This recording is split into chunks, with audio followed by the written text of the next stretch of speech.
ফেমিনিস্টদের বেশ কিছু প্রশ্নের মধ্যে একটি যে কেন সব ব্রত শুধু মেয়েরাই করে।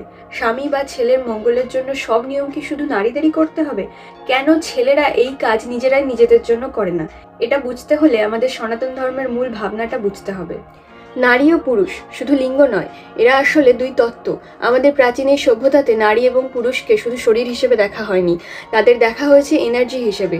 পুরুষ হলো শিব বা স্থিরতার প্রতীক, আর নারী হলো শক্তি বা প্রাণের প্রতীক। খেয়াল করে দেখুন, প্রকৃতি সবসময় পরিবর্তনশীল। পুরাণ ঘাটলে দেখবেন বড় বড় সব পরিবর্তনের মূলে ছিলেন নারী শক্তি।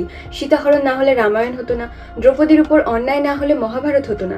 নারী শক্তিই জগৎকে এগিয়ে নিয়ে যায়। তাহলে এই তপস্যা ও সাধনা কিসের ইঙ্গিত? মা পার্বতী ঘোর তপস্যা করে জন্ম জন্মান্তরের জন্য শিব ঠাকুরের সান্নিধ্য পেয়েছিলেন।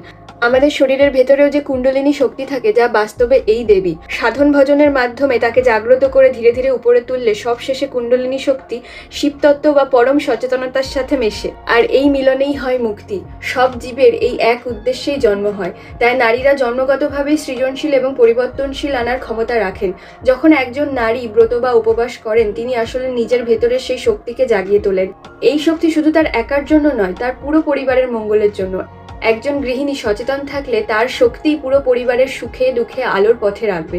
তাই মেয়েদের তপস্যা কোনো পুরুষতান্ত্রিক অত্যাচার নয়, এটি সার্বিক মঙ্গলের জন্য।